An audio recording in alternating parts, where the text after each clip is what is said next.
Recognized. We currently have a $20 trillion debt. And you might ask yourself, whose fault is it? Republicans or Democrats? The easy answer is both. Both parties are equally responsible, equally culpable, and equally guilty of ignoring the debt, ignoring the spending problem, and really, I think, allowing our country to rot from the inside out. This year, the debt will be $700 billion. The deficit will be $700 billion for just 1 year for our country, $700 billion.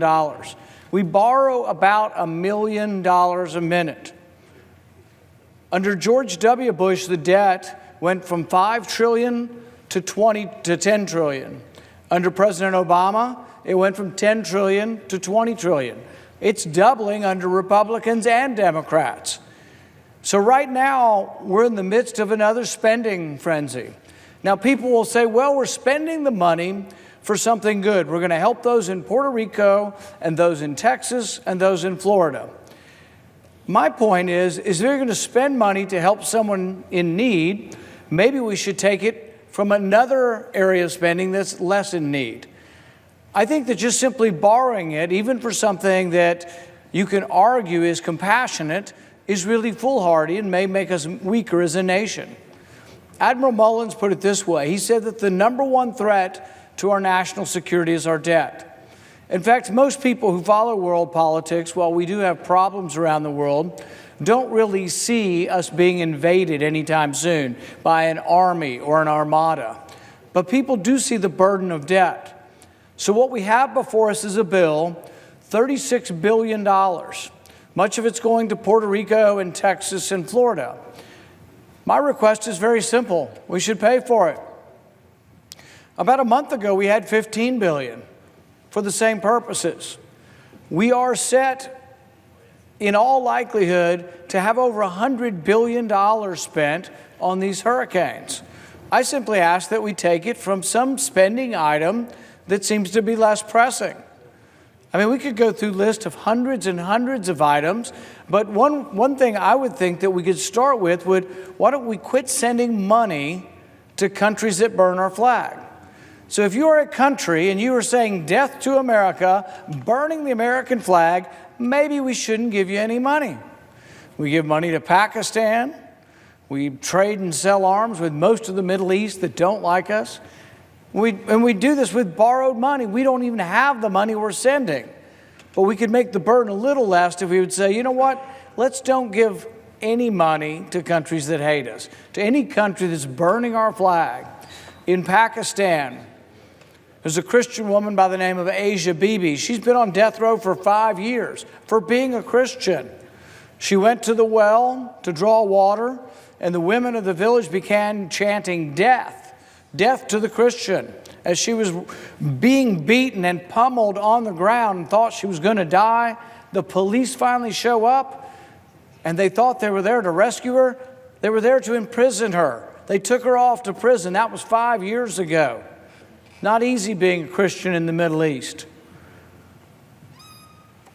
In Pakistan, there was a doctor who helped us to get bin Laden. His name is Afridi. He's been in jail now for about 5-6 years also.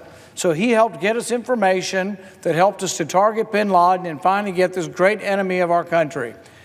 The Pakistanis put him in jail for helping us. The Pakistanis help us one day and stab us in back the next day. The Taliban, when they were defeated under President Obama, when he put 100,000 troops in there, they scurried off into Pakistan. They have a sanctuary and then they come back. I think we ought to think twice about sending money to countries that burn our flag, sending money to countries that persecute Christians, sending monies to countries that frankly don't even like us. We spend about $30 billion helping other countries. Well, you know, if you were going to help your neighbor, if your neighbor was without food, would you first feed your children? If you had a little money left over, help the children next door? That's what most people would do. If you're going to give money to your church or your synagogue, would you go to the bank and borrow the money to give to somebody? Would that be compassionate or foolhardy?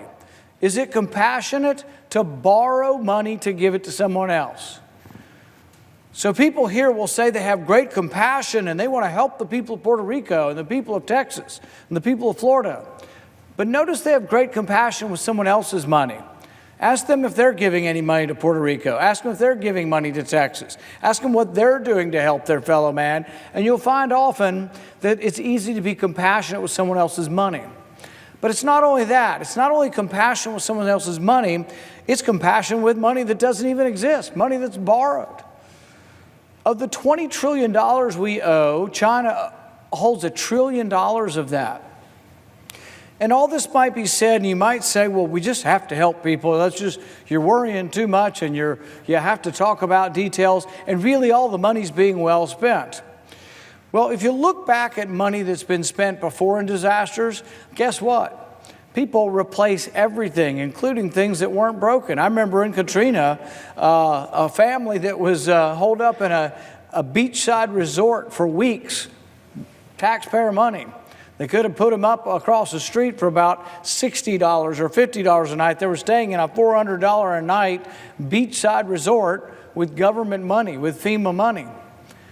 I think we have to look at how well government spends money. You want an example of how well government spends money? Last year, we had some great science. There's a lot of great taxpayer-funded science going on. They wanted to study whether or not Neil Armstrong, when he set foot on the moon, whether he said one small step for mankind or whether he said one small step for a man. So it's either one small step for man or one small step for a man. They wanted to know if the preposition a was in there. So they took some money that was actually intended for a good purpose to study autism, and they studied Neil Armstrong's statement when he landed on the moon, $700,000. In the NIH last year, they spent $2 million studying whether or not if someone in front of you in the buffet line sneezes on the food, are you more or less likely to eat the food that's been sneezed on? I think we could have polled the audience on that one. They spent $300,000 studying whether Japanese quail are more sexually promiscuous on cocaine. I think we could probably just assume yes. This kind of stuff goes on year after year. You think, oh, those are aberrations, that's new. William Proxmire was a senator, a conservative Democrat back in the day, and he used to do something called the Golden Fleece Award. He would put out these awards. They sound exactly the same as the stuff we're finding now. We spent money studying the gambling habits of Ugandans.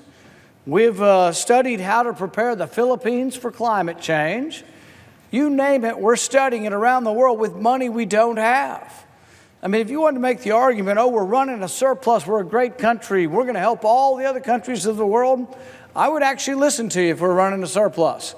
But we're not. We're running a $700 billion debt. We borrow $1 million a minute.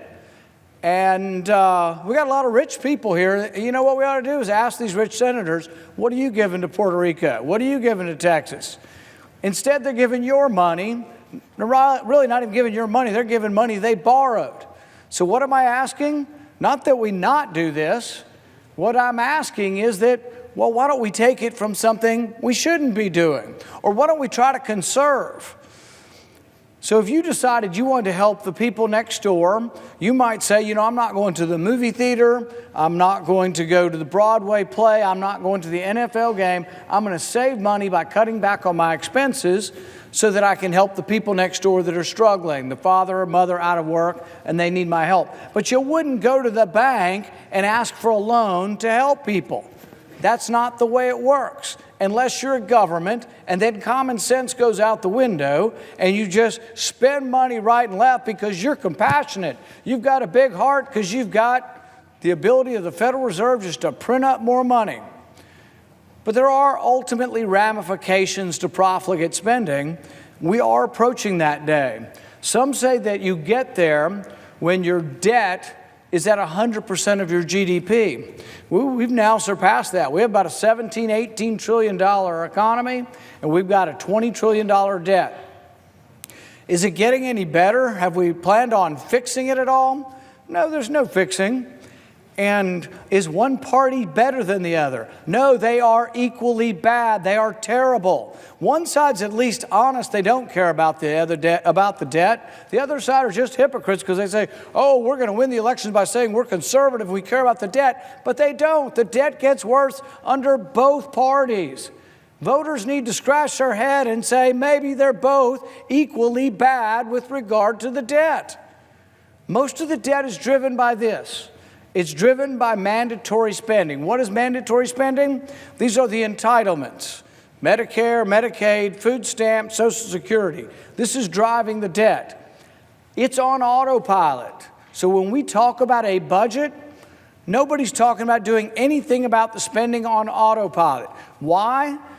It's risky to talk about reforming entitlements because everybody's getting one. If we don't, though, we're consigned to more and more debt, and ultimately I think we are consigned or resigned to a time in which the currency may well be destroyed and the country could be eaten from the inside out through this massive debt. Last week we voted on a budget, and from appearances you would say, well, the Republicans put forward a conservative budget, had $6 trillion worth of entitlement savings. In the first year, $96 billion worth of entitlement savings. But ask one Republican, ask any Republican in Congress, where is your $96 billion worth of entitlement spending coming? Most of them didn't even know it was in the budget. But it's in the budget to make it look good and look like it balances over 10 years. And yet there is no plan to do anything to entitlement spending. There is no plan to do any entitlement savings. There is no bill in committee and no bill that will come forward. So I introduced an amendment to the budget, and I said, well, if you're going to cut or save or somehow transform the entitlements into responsible spending where we spend what comes in and we don't borrow, why don't we put rules or reconciliation instructions into the budget to tell people, yes, we're honest and we're sincere and we're actually going to cut spending. You know how many people voted for it? There's 52 Republicans. We had 5. So they say they're for spending cuts, but they're not really because nobody will vote to give the instructions to actually do the spending cuts. If you were to eliminate all of the budget that we typically vote on, the budget that we typically vote on is called discretionary spending. This is the military and the non-military. If you were to eliminate all of that, you still don't balance the budget. That's a third of the budget. You can't even balance the budget by eliminating a third of it. You have to tackle the entitlements. And yet nobody has the wherewithal, guts, or the intestinal fortitude to actually do it. Now, we did have a big fix once upon a time in the Social Security.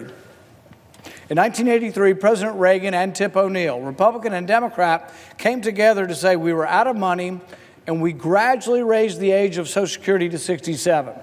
Now, is anybody happy to do that? Is anybody jumping up and down and saying, oh, I want to wait longer to get Social Security? No, nobody is, but if we don't do it, there'll be no Social Security because we're destroying the system. Social Security pays out more than it brings in. Now, once upon a time, it was the other way. We used to have about 16 workers for every retiree. Now we have about a little bit less than 3 workers for every retiree. Families got smaller.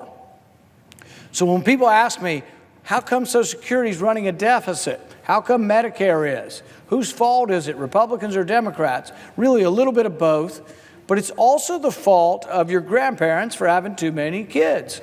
We had a whole bunch of baby boomers born and they're all retiring, but the baby boomers had fewer kids and the baby boomers' kids had even fewer kids. So it's a demographic shift. But if we put our head in the sand and do nothing, the debt will continue to accumulate. We're accumulating debt by the billions and billions of dollars every year. This year, $700 billion, and it's estimated that it will be close to or may exceed $1 trillion next year. During President Obama's tenure, we had deficits of over $1 trillion in several years. We went over an 8-year period, we actually increased the debt over $1 trillion a year. It was about a $10 trillion increase in the debt in the 8 years of President Obama. If we look at whose fault it is, Republican or Democrats, it's both. But I'll tell you the way it works around here. People say it is noble. You are enlightened to compromise. So here's the compromise you get. You heard that 4 of our brave young men died in Niger the other day. Most of the people here didn't even know we were there, to the tune of 1,000 soldiers. But the people, once they heard about it, the Hawks, once they heard about it, they said, oh, we need more. They didn't know 1,000 were there, but they say, we need more there. We need more people in Niger.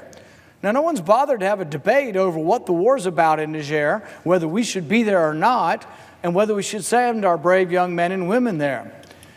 Our founding fathers said that that was the first principle. The first principle of going to war, the initiation of war, the declaration of war, is to be done by Congress. They specifically took that power away from the president. It's not just about funding, although it's another way we control war, but the primary way we control whether we enter into war is the declaration of war. It's under Article 1, Section 8. This is where the congressional powers are laid out, and people say, oh, that's an anachronism. We don't obey that anymore. They certainly don't, but it was never removed from the Constitution. They just quit and began ignoring this. How important was this to our founding fathers? Madison wrote this. Madison said that the executive is the branch of government most prone to war. Therefore, the Constitution, with studied care, granted the power of war to the legislature. This wasn't just Madison who said this. It was Jefferson, Washington, Adams. The whole panoply of founding fathers said that war was to be initiated by Congress. We've had no vote, no debate, and most of the members didn't know we were in this part of Africa. And yet here we are.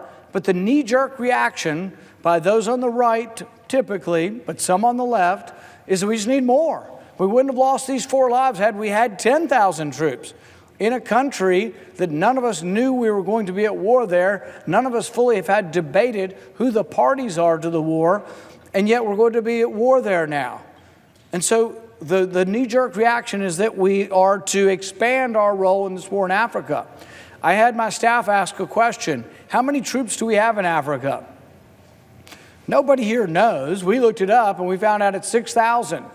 We have 6,000 troops in Africa. You knew you were at war in Iraq and Syria and Afghanistan and Libya, but we didn't really know we had 6,000 troops in Africa. That would include Libya, but 6,000 troops are in Africa.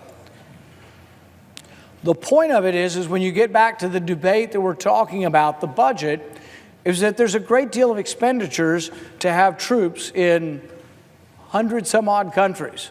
So we literally have troops in over 100 countries. We have 6,000 troops currently in Africa. It's expensive. So how do you convince the other side of the aisle to pay for it? Typically the Republican side of the aisle says, Katie bar the door, we'll spend whatever it takes and then some on the military. The Democrats say, well, what about welfare? We need more welfare. So then they tell you to compromise is noble, to be enlightened, to be pragmatic, to compromise is what we should shoot for. We should work with the other side. So that's what happens. There has been a bipartisan consensus for maybe 50, 60, 70 years now, and that is to fund everything. If the right wants warfare, the left says we must get more welfare. If the left wants welfare, the right says we have to have more money for warfare. So it's guns and butter. It began in an aggressive way during the Vietnam War, but it's proceeded apace. We continue to spend money like there's no tomorrow, but both parties are guilty. It's the right and the left. It's compromise that's killing this country. It's the compromise to spend money on everything for everyone, whether you're from the right or the left. But you know, there could be another form of compromise. We could say that we wish to compromise in the reverse direction. We wish to say that, look, maybe for the Republicans, national defense is more important than welfare. And maybe for the Democrats, welfare is more important than warfare. But maybe the compromise could be, you know what, we don't have enough money for either one. Maybe the compromise could be we'll spend a little bit less on each. You know what? We did that recently. When I first came up here, was elected in this sort of Tea Party tidal wave that was concerned about debt, something was passed that was called a sequester. And guess who hated it? All the big spending Republicans and all the big spending Democrats. They couldn't pass out their goodies and favors enough because there was some restraint. And you say, well, I heard the sequester was terrible. I saw people at school and I saw people in my town saying the sequester wasn't giving them enough money. The sequester was actually a slowdown in the rate of growth of spending. And this is why you have to understand newspeak. Orwell talked about newspeak and how people change the meaning of words to make them meaningless or even to make them mean the opposite. So you hear all the time, when we had this debate over repealing Obamacare, we were talking about capping the rate of growth of Medicaid. You heard all the squawking on the left saying, oh, we're going to cut Medicaid. No, we were going to cut the rate of growth of Medicaid. So we had a sequester, and it was evenly divided between military and non-military, between Republican interest and Democrat interest. It did not cut, it slowed down the rate of growth of spending over 10 years. And it was actually working to a certain degree. We got it because people who were concerned about the debt fought and fought and fought and said, we need to be concerned about the debt. We're hollowing the country out from the inside out. So who destroyed the sequester? Really, the voices were louder on the Republican side than the Democrat, but both parties were complicit. The sequester's essentially been gutted and destroyed, and really the spending caps have become somewhat meaningless. So we have before us today $36 billion. It will exceed the spending caps. So we have a sequester in place, but there's all these exemptions. So it's exempt. So anytime you say it's an emergency, it's an exemption. Within the $36 billion, though, there's $16 billion because we run a terrible government-run flood program that's $16 billion in the hole. So we're just going to bail it out by letting it wipe all its debt off. That sort of sounds like long-term mismanagement and a bad program, badly run program, rather than it sounds like an emergency. And yet it's going to be stuck in an emergency bill so it can exceed the caps. So what am I asking for today? I'm asking that we obey our own rules. We set these rules, we set these spending caps, we set this sequester, let's obey it. The other side will say, oh, we're obeying the rules, we're just not counting this money. That's the problem. We have this dishonest accounting where people just say, oh, yeah, we're obeying the rules, but we're not. So there's a couple ways you could pay for this. The first way I tried a couple of weeks ago. We had a $15 billion bill, and I said, why don't we pay for it with the foreign aid, the welfare we give to other countries? Why don't we say, you know what, it is time we looked at America first. It is time that we take care of our own. It is time that we spend money taking care of those in Texas, Florida, and Puerto Rico, but let's spend money that we're going to send in the form of welfare to other countries. Maybe we should take care of our own. Instead, though, the Senate voted otherwise. I forced the issue. They weren't too happy with the amendment. I only got the vote because I was persistent and I threatened to delay things, and I was able to get a vote. You know how many senators voted for this? No Democrats. No Democrats wanted to offset any spending, and 10 Republicans did. So I think the vote was 87 to 10. 87 senators voted to keep spending money without any offsets, to basically just borrow the money. And now we're having the same debate again. I have an amendment to offset the $36 billion. Now, in all likelihood, I'm not going to get an amendment vote because they don't have time. It would take 15 minutes, and God forbid that we spend 15 minutes talking about how we're being eaten alive by a $20 trillion debt. God forbid we talk about how a $20 trillion debt is an anchor around the neck of the country. God forbid. God forbid that we offer an amendment and at least take 15 minutes to have an offset, to say we should pay for this money we're going to send to Puerto Rico and Texas and Florida, pay for it by taking it from some other element in the budget. So last time I offered foreign welfare. This time what I put on the table is something that is very similar to a bill that's been put forward and offered for several years called the penny plan. The penny plan is this. There's a great illustration of this, if you want to look at this on YouTube, of a guy with a bunch of pennies and stacked and showing sort of in a visual way what it would be like to cut 1 penny out of every dollar. That's what we're talking about. 1% cut across the board would pay for this $36 billion bill. It's actually a little bit less than 1%. 1% of $4 trillion budget would be about 40 billion. So we need 36 billion, so it's less than 1%. Just cut the budget, less than 1%. Do you think there might be 1% waste in every department, including even departments of government you might like? Do you think any American families ever had to deal with a 1% cut? Government is so wasteful at every level that we could probably cut several percentage points of every division and department of government, and you wouldn't know it was gone. I mean, the waste is astounding. When we look at where money is spent, we looked at some of the money that was being shipped overseas not too long ago, and one of the programs we found was a televised cricket league for Afghanistan. All right, self-esteem is real important, and you're paying for it, so we're going to pay for television so the Afghanis can feel better about themselves watching cricket on TV.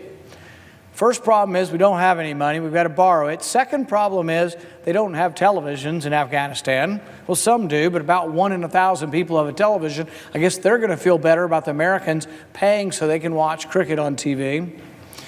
It's one thing after another. We paid $1 million for a variety program to put little songs and skits on their television. Once again, most of them don't have a TV to watch. In the war effort on Afghanistan, we spent trillions and trillions of dollars in the war effort. We've defeated the Taliban many times, and I'm sure we could defeat them again, but that just means they go across the border, hide in caves, and come back when we're tired.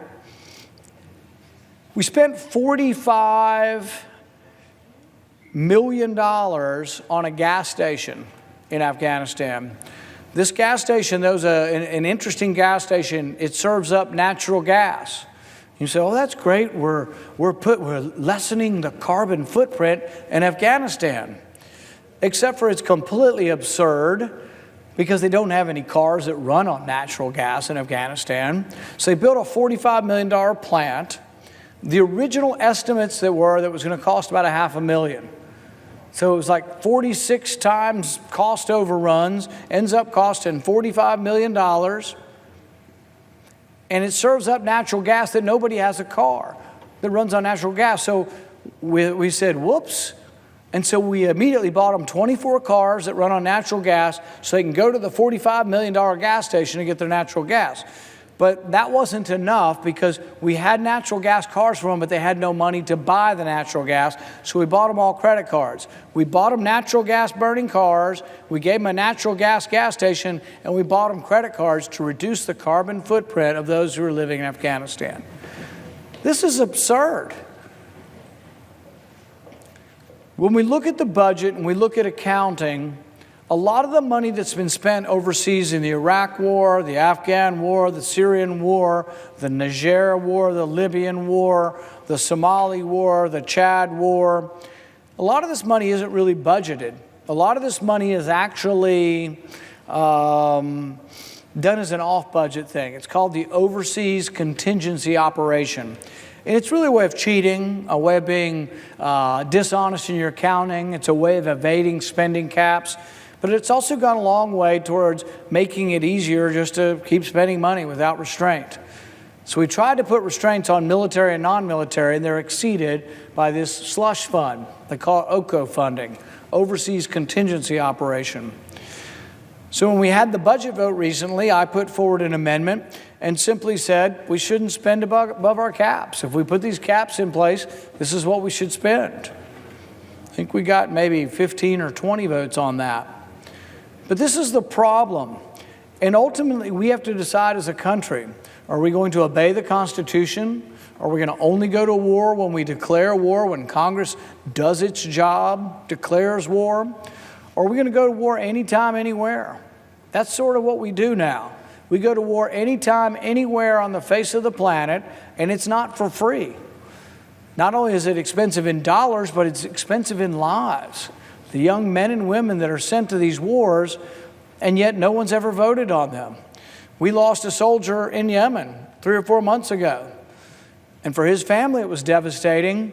But America pays little attention because America basically isn't fighting the war. A very small percentage of America, brave young men and women, often from rural parts of our country, are fighting our wars. But the mass of America isn't fighting. Now, you could say they're volunteers, and that is great, and I think that's the best kind of army to have. But I hate it that we don't show the responsibility and care of actually doing our job, of taking the time to debate it. Should we be at war in Yemen or not? Should we be at war in Niger? Should we be at war in Libya? Should we be at war in Chad? Should we be at war in Somalia, Djibouti, Pakistan, Afghanistan? We have troops in probably 20, 30 nations where there's conflict going on, and we're actively involved in the midst of conflict in at least 6 or 7. Very expensive in human lives and dollars. We need to ask ourselves, will we do this forever?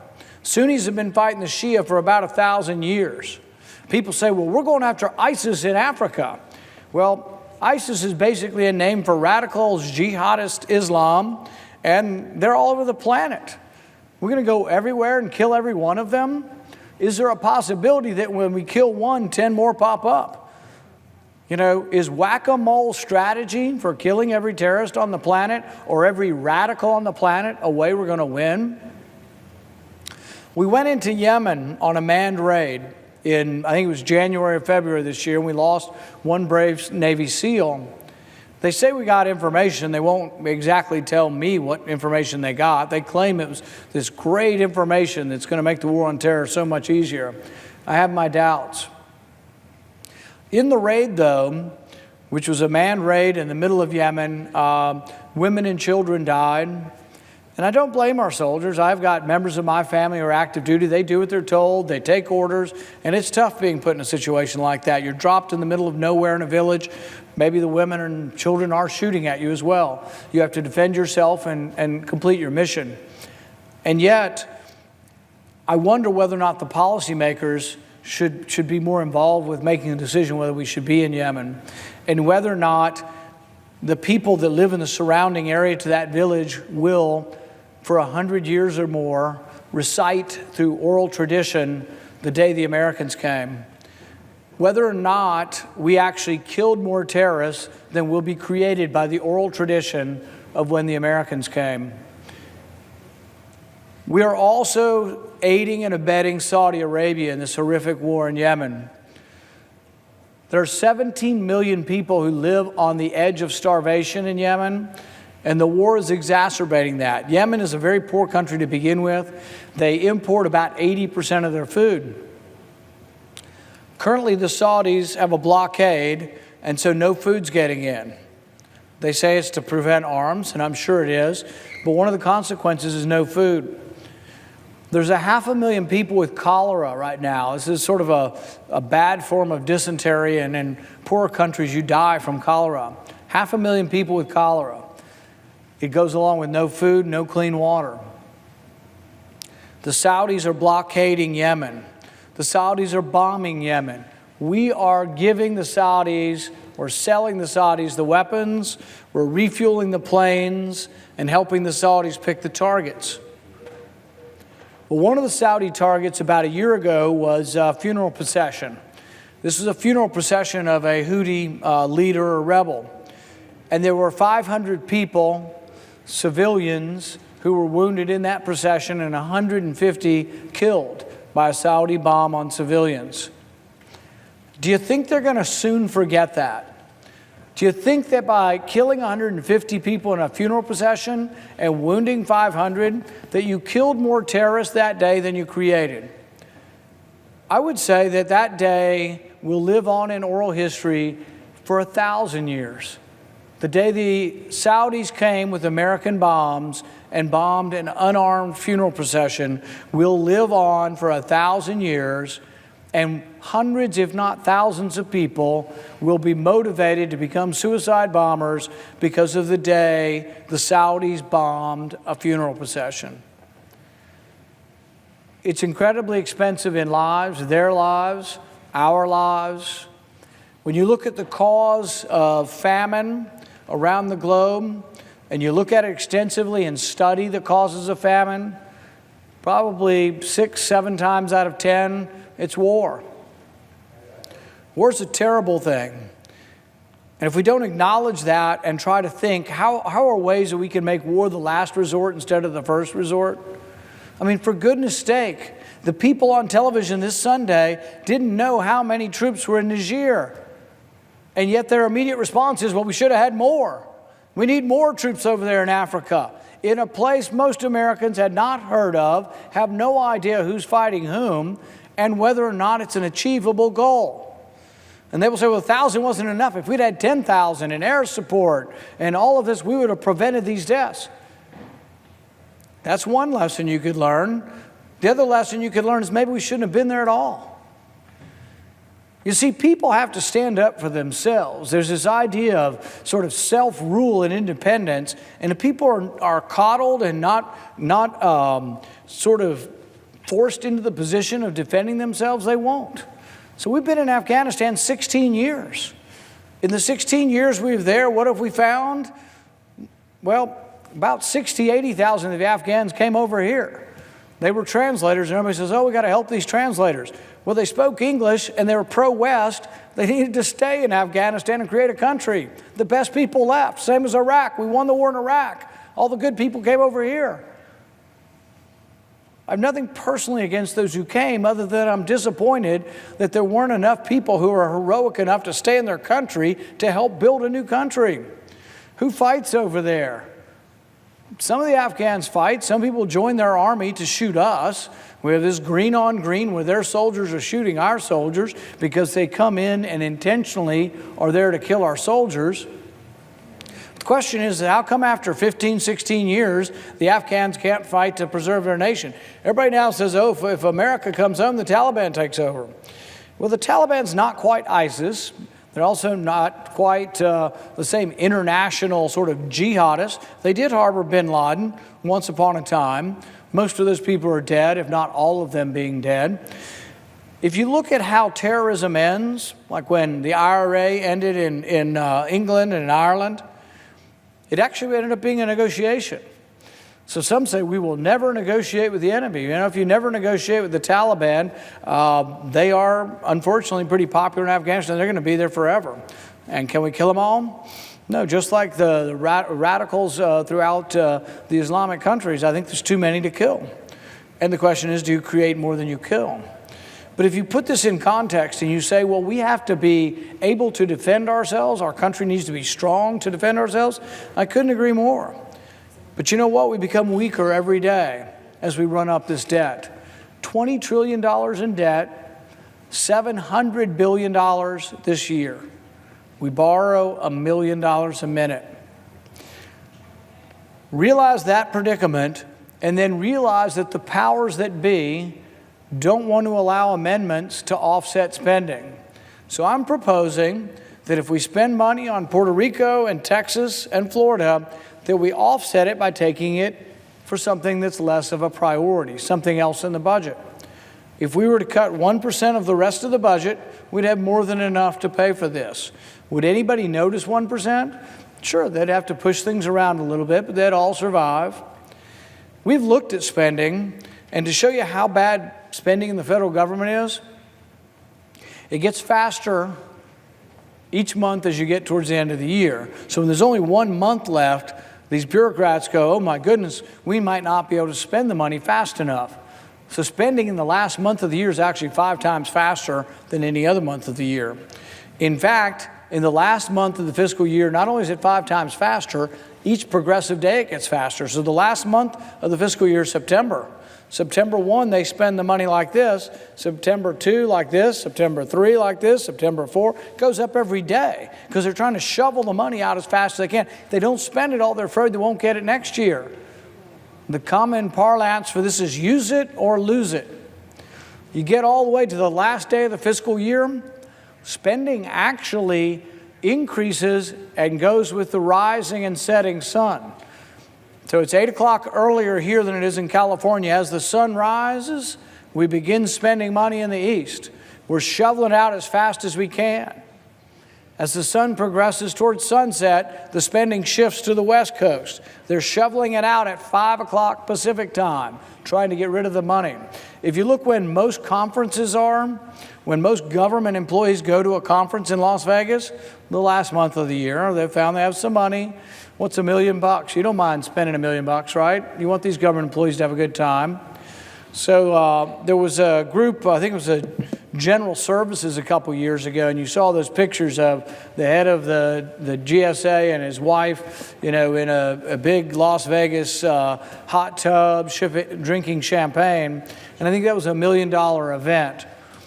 It was either at that conference or another one where they decided that it would be good and instructive to their employees if they actually had a Star Trek reenactment. So they hired Star Trek reenactors.